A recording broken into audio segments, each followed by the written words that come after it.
ক্লিনিকের আউটডোরে বসে অর্থী যখন বাহিরের দিকে তাকিয়ে রূপকের জন্য অপেক্ষা করছিল, তখন রূপক অফিসের চেম্বারে বসে নিশিতার মাঝে ডুবেছিল।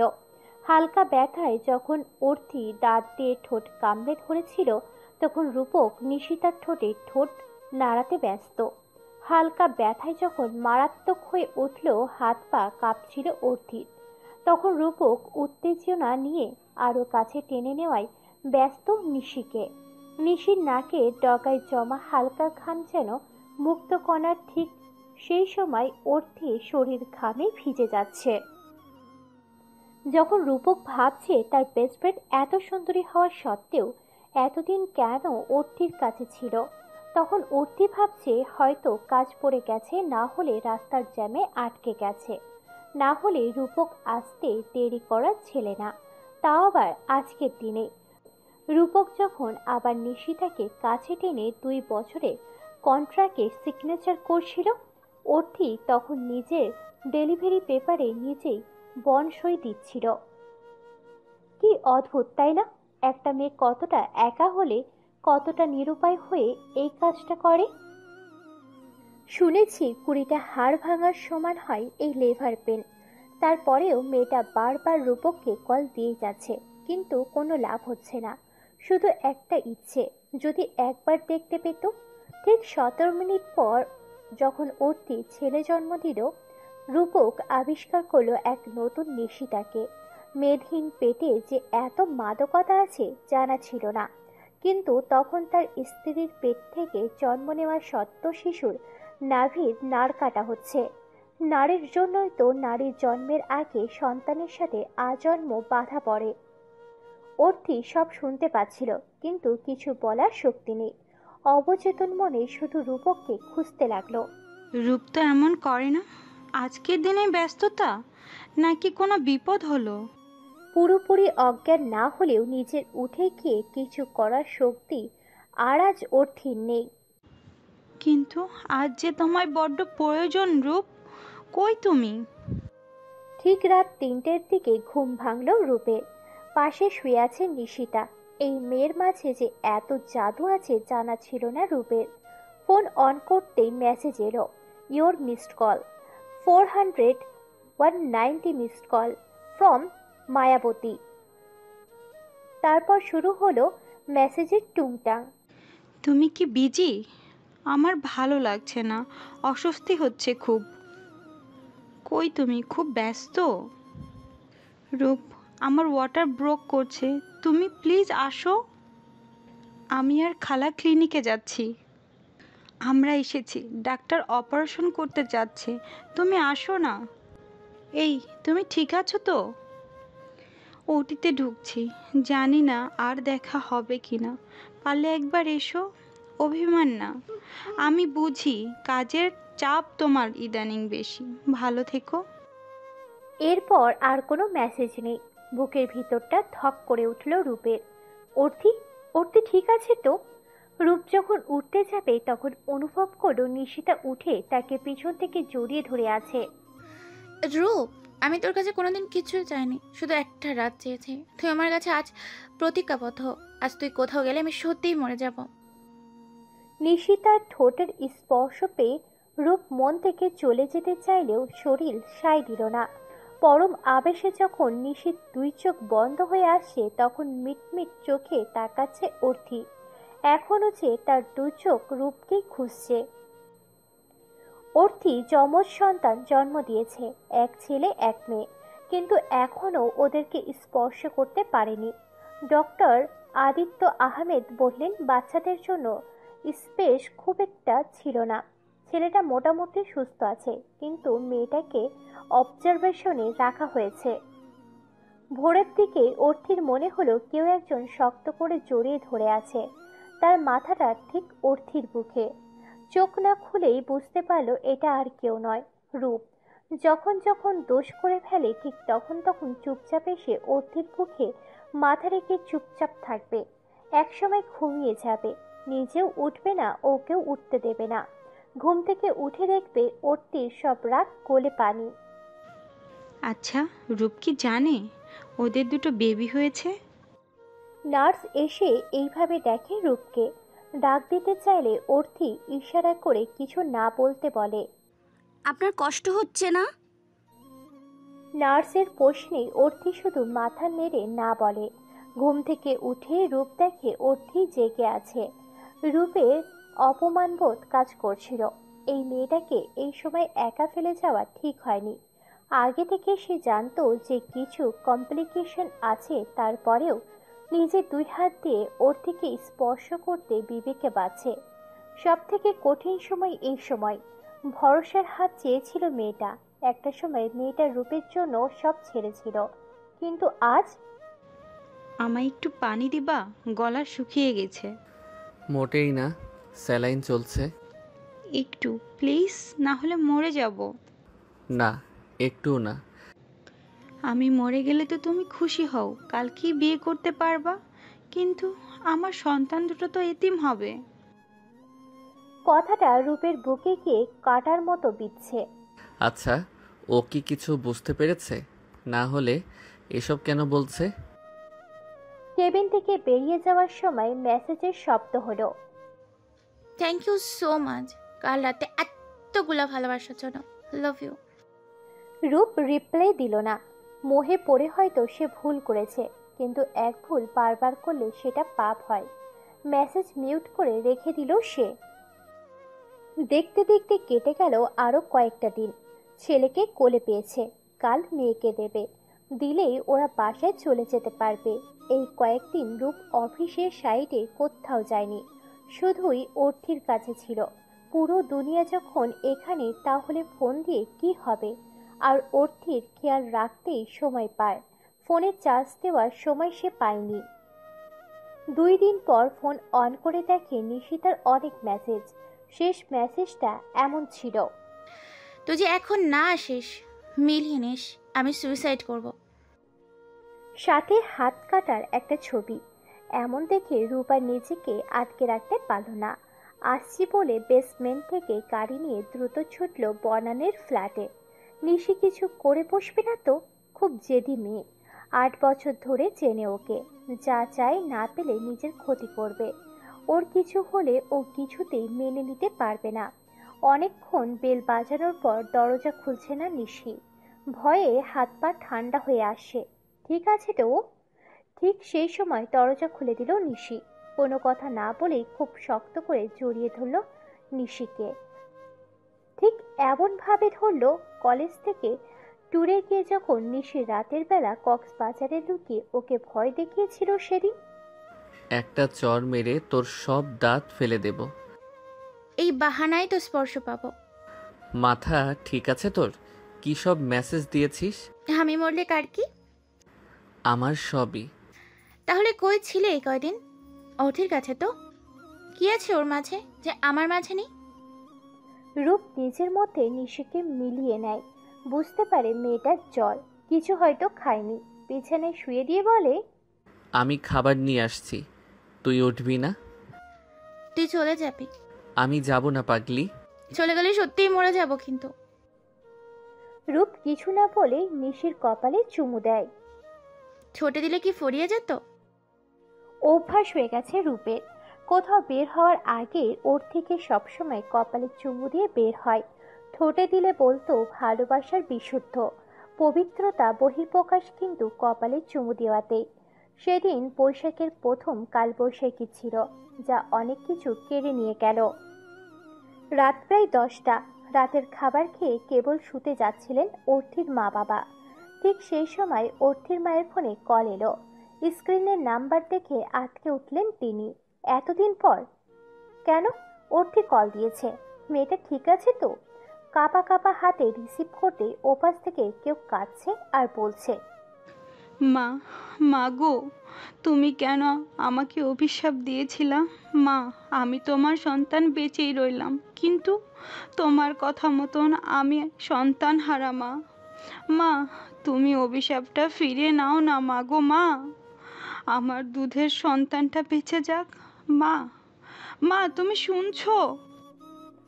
অর্থি যেদিন বাড়ি ছেড়েছিল সেদিন মা তাকে অভিশাপ করে বলেছিল, মেয়ে হয়ে তুই যে কষ্টগুলো দিয়ে গেলি এর জন্য তুই সারা জীবন সুখী হতে পারবি না। আজ থেকে তুই মরে গেলি, আমার থেকে আমার মেয়েকে কেড়ে নিলি। আল্লাহ তাআলার কাছে আঁচল ফেলে চাইলাম তোর বুকে থেকেও আল্লাহ যেন তোর সন্তানকে কেড়ে নেয়। তখন তুই বুঝবি কষ্ট কাকে বলে। ফোন কানে নিয়ে কথাগুলো মনে পড়ে গেল অর্থির মায়ের। বুকের ভিতরটা হু হু করে উঠল। মা, জানো মা, আমার দুধের মেয়েটা আর বাঁচবে না মা। জন্মের পর থেকে তো মা ওকে তো বুকেই নিতে পারিনি। মা, আমি তোমার পায়ে ধরি, অভিশাপটা ফিরিয়ে নাও মা। কল কেটে গেল। অর্থির মা চুপচাপ আছে। ওর বাবা জিজ্ঞাসা করছিল কি হয়েছে। কিছুক্ষণ চুপ থাকার পর সবটা জেনে ঝড় মাথায় নিয়ে বেরিয়ে পড়ল। মেয়ে তার খুব আদরের। সেদিন বাধ্য হয়েছিল বাড়ি ছাড়তে, কিছু বলতে পারেনি। চুপচাপ ওর বাসার সামনে মসজিদের নামাজ আদায় করে একটু দেখার আশায়। বাবা মাকে দেখে অর্থি কান্নায় ভেঙে পড়ে। মা সান্ত্বনার বাণী দিলেও কি কান্না থামে? বাবা যেন মরিয়া হয়ে উঠেছে। যদি কিছু করেই হোক নাতনিকে বাঁচাতে, যদি আল্লাহ একটু রহমত করে। মেয়ের উপর অভিমান, তাই বলে মন থেকে বলেনি কথাগুলো। আল্লাহ তুমি মাফ করো গো, আল্লাহ গো রহমত করো, মেয়ের মুখের দিকে তাকাও। রূপ ফিরে এসে দেখে নিশি বিছানায় শুয়ে আছে, হাতে রূপের ফোন। স্ক্রিনে ভেসে আসে অর্থির হাসি মুখ। অর্থির মুখটা দেখে বিবেক যেন বাঁচছে। মেয়েটা যে ক্লিনিকে, কিন্তু নিশিকে ছেড়ে যাওয়াটা যেন সম্ভব না। মেয়েটার খুব জ্বর। খাবার খেয়ে নে। ওকে, ছেড়ে দে। মানে? বুঝিস না তুই? ওই মেয়েকে ছেড়ে দে, চল অন্য কোথাও যাব, ছোট্ট একটা সংসার বানাবো, চল না। কি বলছিস এসব? খেয়ে মেডিসিন নিবি, আয়। আগে বল তুই একে ছাড়বি, না হলে খাবো না। একটা থাপ্পড় মারবো, আয় এদিকে খেয়ে নে। আমি তোর এই শাসন খুব মিস করি, তোকে খুব ভালোবাসি সেই প্রথম থেকে। নিশি এসে চুপচাপ বিড়াল ছানার মতো রূপের বুকে মাথা রাখে। জ্বরটা মনে হয় ক্রমশ বাড়ছে। দূর থেকে আজানের শব্দ আসছে। ঝড় থেমে গেছে। কিছুক্ষণ আগে ডক্টর আদিত্য আহমেদ বললেন মেয়েটাকে বাঁচানোর অনেক চেষ্টা করেছে, কিন্তু বাঁচানো গেল না। অর্থি চুপচাপ বসে আছে। আজকে তার চোখ আর রূপকে খুঁজছে না। আজ তার হাত স্পর্শ করতে চাইছে তার অরুণিমাকে। হ্যাঁ, অরুণিমা, রূপ আর অর্থির মেয়ে অরুণিমা। কিন্তু এখন আর নাম রেখে কি লাভ? সবাই তো বলেছে লাশ। সব ফর্মালিটি পুরো করল অর্থির বাবা। পশ্চিম আকাশে সূর্য উঠেছে। সেদিকে অ্যাম্বুলেন্সের সায়র সাইরন বাজিয়ে নিয়ে চলছে ছোট্ট অরুণিমাকে। অর্থির মা রূপকে খুঁজলেও আজ অর্থি খুঁজছে না। মা মেয়ে কেউ কারোর স্পর্শ পেল না। আগেই সব শেষ। মেয়ের লাশ কোলে নিতে গণবিদারীর চিৎকারে ভেসে উঠল চারপাশ। ক্লিনার খালাগুলো যেন কাছে। প্রকৃতি অর্থির সাথে মিলিয়ে কাছে। আহারে মা, আহারে মাতৃত্ব। ছোট্ট অরুণিমাকে অর্থির কোল থেকে নামিয়ে নিল ডক্টর আদিত্য আহমেদ। গ্রামের শুরুতেই কবরস্থানে নেওয়া হবে।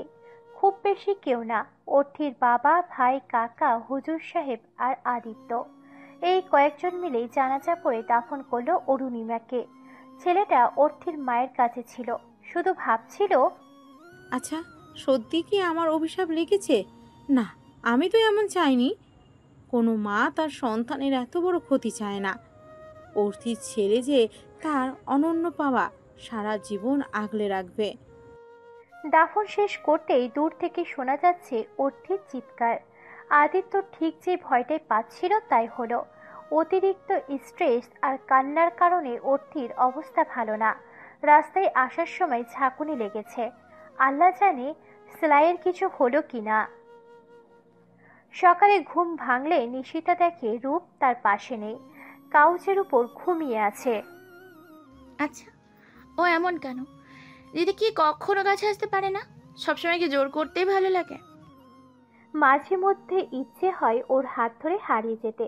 প্রথম দেখাতে যে শুধু ছেলেরাই প্রেমে পড়ে এমন না, মেয়েরাও পড়ে। ঠিক যেমন ওরিয়েন্টেশন ক্লাসের দিন নিশিতা পড়েছিল। স্বাভাবিক মতো লম্বা, গায়ের রং উজ্জ্বল শ্যামলা, চোখে আলাদা একটা মায়া। জিম করা বডি দেখেই বোঝা যাচ্ছিল আর মুখে হালকা দাড়ি, তাও স্টাইল করে কাটা। চুলগুলো উফ, সেখানেই তো মরণ হলো। তারপর কিভাবে যেন বন্ধুত্ব হয়ে গেল, বেস্ট ফ্রেন্ড। কিন্তু মনের কথা জানাতে পারেনি নিশিতা। তার আগে এলো অর্থি। আচ্ছা, অর্থি কি সত্যি নিজে এসেছিল, নাকি আমি নিয়ে এসেছিলাম? এইসব ভাবতে ভাবতে কখন যে রূপের কাছে চলে এসেছে খেয়াল করেনি। মাথায় হাত দিতে জেগে উঠল রূপ। অর্থির কপালে হাত দিয়ে দেখে নীল জ্বর আছে কিনা। না, এখন আর জ্বর নেই। দেরি না করে বেরিয়ে পড়ল ক্লিনিকের উদ্দেশ্যে। আজ যে তার প্রিয় ভাসনীকে নিয়ে বাসায় ফিরতে হবে। ক্লিনিকে এসে কেবিনে কাউকে না দেখে ঘাবড়ে যায় রূপ। খবর নিয়ে সবটা জানার পর মাথায় আকাশ ভেঙে পড়ে। কোন কোন মুখে যাবে রূপ অর্থির সামনে? কোথায় খুঁজবে? কি হলো?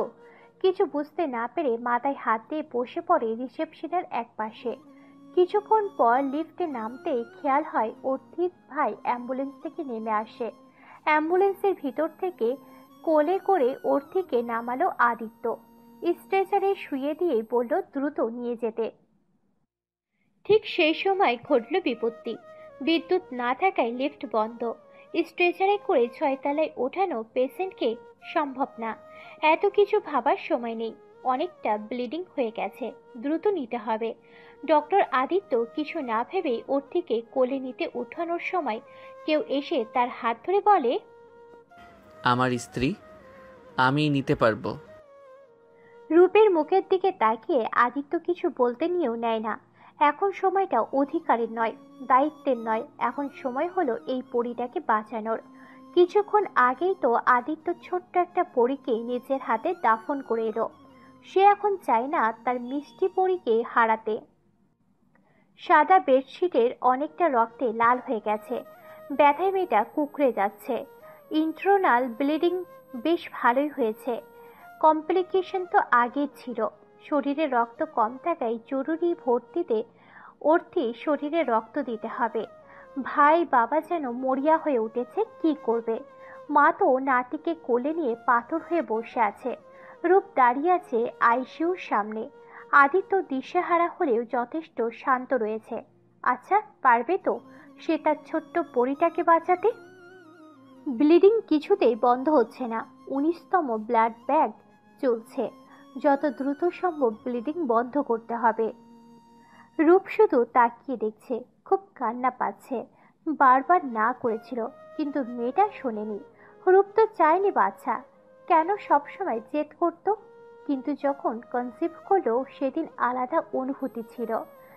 কানের কাছে গিয়ে ফিসফিসিয়ে বলা, এই যে সিনিয়র চৌধুরী, জলদি আপনার জুনিয়র চৌধুরী আসছে, আমি যে মা হতে চলেছি। রূপের হুঁশ ফিরে আদিত্য আহমেদের কথায় অর্থির ভাইকে কিছু একটা আনতে বলছিল। আমি যাচ্ছি। আয়ান, তুমি জলদি যাও।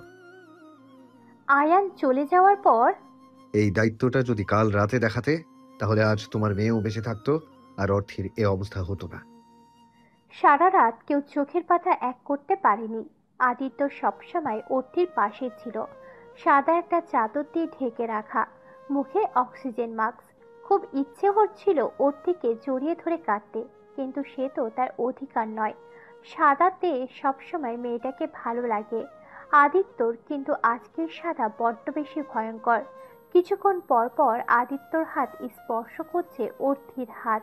শুধু কি পালস চেক করার জন্য, নাকি পরিটাকে ছোঁয়ার আশায়? একজন সন্তান জন্ম দেওয়ার সময় মায়ের যে পরিমাণ কষ্ট হয়, যদি সৃষ্টিকর্তা মায়ের শরীরে ধৈর্য না দিত, তাহলে কোনো নারী সন্তানকে জন্ম দিতে পারত না। তাই তো বলে মায়ের প্রসবকালীন সব যন্ত্রণা মুছে যায় যখন সে সন্তানের দিকে তাকায়। 2 দিন সময় লাগে অর্থির উঠে বসতে। কেবিনে শিফট করার পর রূপ সবাইকে অনুরোধ করে বাইরে চলে যেতে। অর্থি মা বাচ্চাকে রূপের কোলে দেয়। অর্থির মা বাচ্চাকে রূপের কোলে দেয়। অসুস্থ হওয়ার পর সে বাচ্চাকে দেখেনি পর্যন্ত। ছেলেকে পাশে শুয়ে দিয়ে রূপ অর্থির বুকে মাথা রাখে।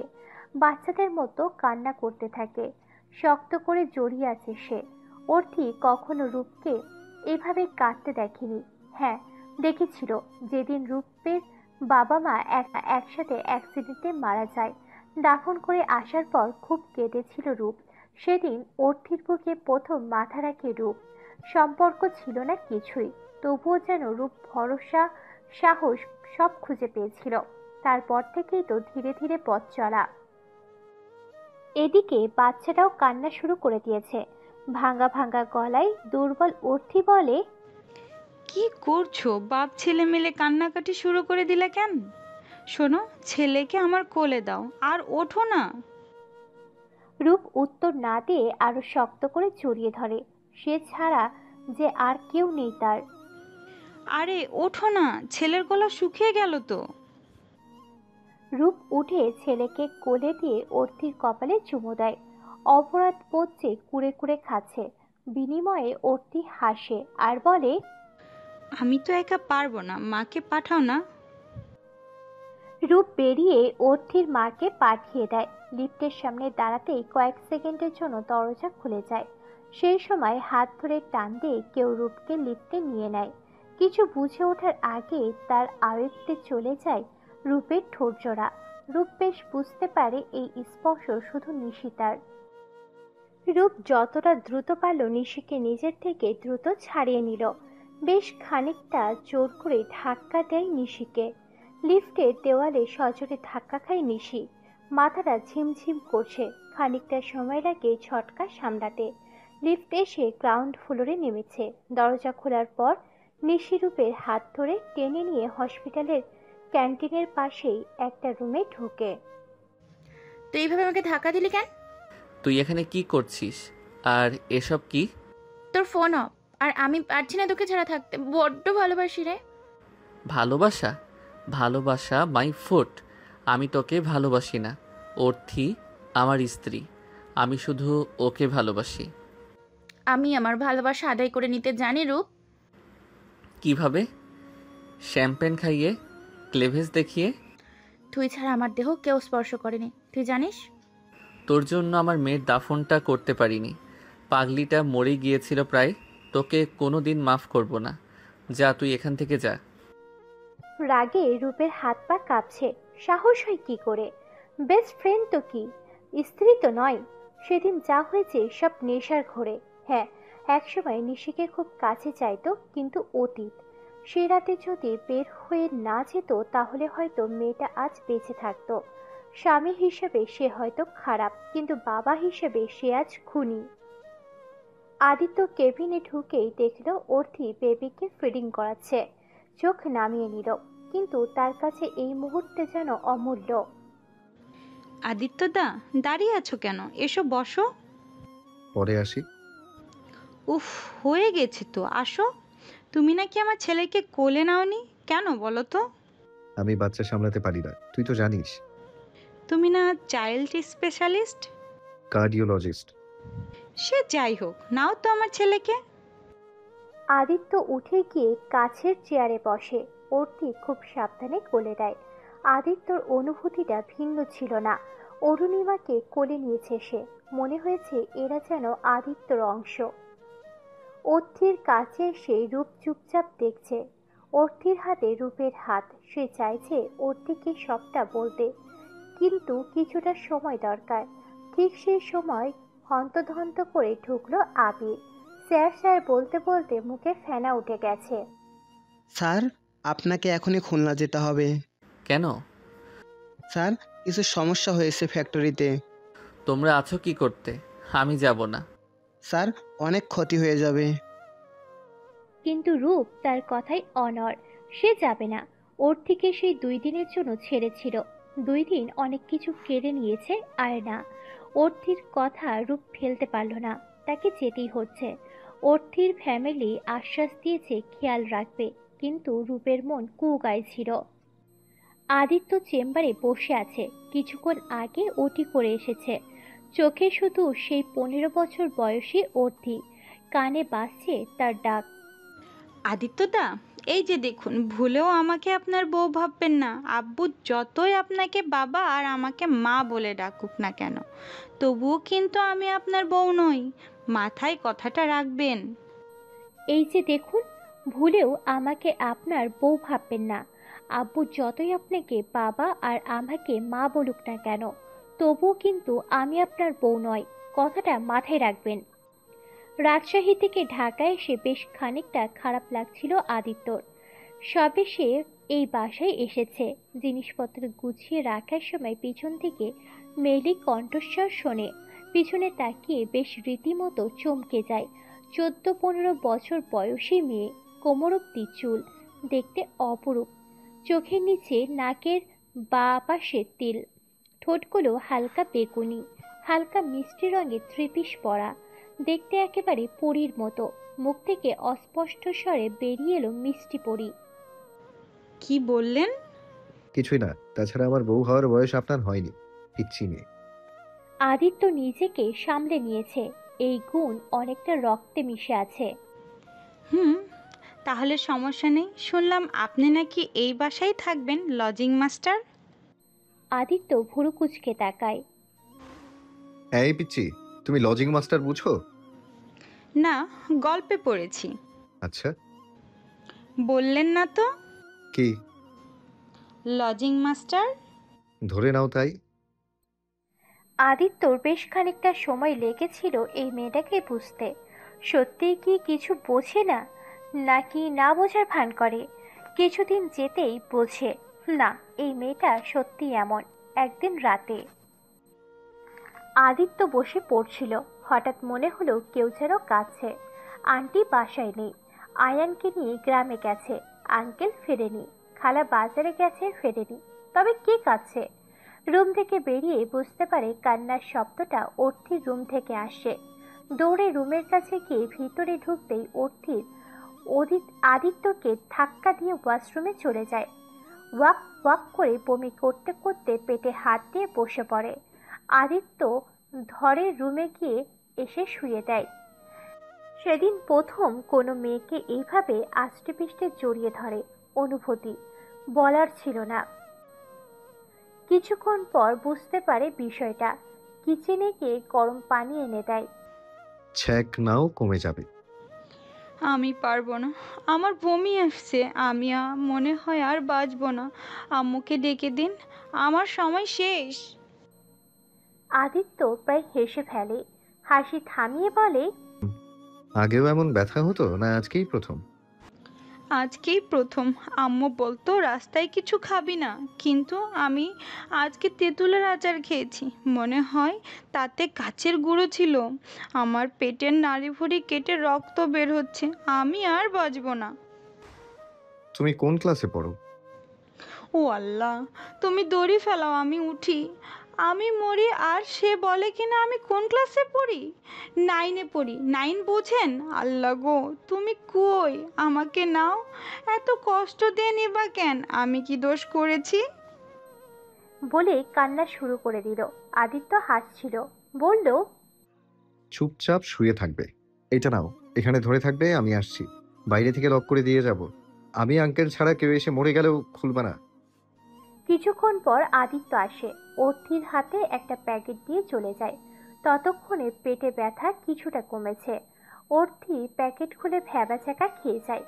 বইয়েতে পড়েছিল বটে, কিন্তু আজকের দিনে সে কিশোরী থেকে ধীরে ধীরে যৌবনে পা রাখতে চলেছে। কিছুক্ষণ পর ওয়াশরুম থেকে বেরিয়ে এসে দেখে আদিত্য বসে আছে। চুলগুলো ঠিক করে বাঁধো তো, বিনুনি করো। অর্থি তাই করলো। লজ্জায় মরে যেতে ইচ্ছে করছে। আল্লাহ, তুমি দড়ি ফেলাও, আমি উঠি। আদিত্য অর্থির হাত ধরে বসে ওকে সবটা বুঝিয়েছিল। অর্থি মাথা নিচু করে বসেছিল, কিন্তু ভয় পাচ্ছিল না। সেদিনের পর থেকে পাল্টে যায় সম্পর্ক। শুরু হয় বিশ্বাসের পথ চলা।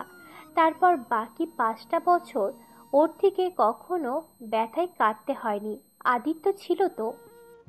স্যার স্যার বসে বসে স্মৃতিতে অস্বস্তিশীল হয়ে উঠেছিল আদিত্য। স্যার, ম্যাডামের প্রচণ্ড পেন হচ্ছে, খুব কান্না করছে। আদিত্য জানতো এটাই হবে। জেনেটিক ভাবেই মায়ের থেকে রোগ পেয়েছে। দীর্ঘশ্বাস ফেলে আদিত্য দ্রুত পায়ে ছুটে চলল কেবিনের দিকে। সারাদিন কাজ করে ফার্ম হাউসে ফিরে খুব ক্লান্ত লাগছে রূপের। গা এলিয়ে দিতেই কারোর স্পর্শ অনুভব করছে। অর্থির স্পর্শ। যখন যখন বাহিরে থাকে মনে হয় অর্থি আশেপাশে আছে, কিন্তু চোখ খুলেই দেখে কেউ নেই। হাতটা ধীরে ধীরে রূপের শার্টের বোতাম খুলতে থাকলেই রূপ ধাক্কা দিয়ে সরিয়ে দেয়। হ্যাঁ, নিশি। এবারের ধাক্কাটা বেশ জোরেই লেগেছে, নিচে বসে পড়েছে। তোর সমস্যা কি নিশি?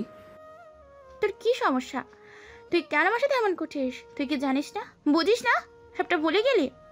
না, ভুলিনি, সব মনে আছে, কিন্তু এখন অর্থই আমার দায়িত্ব, আমার কর্তব্য, আমার ভালোবাসা, আমার স্ত্রী।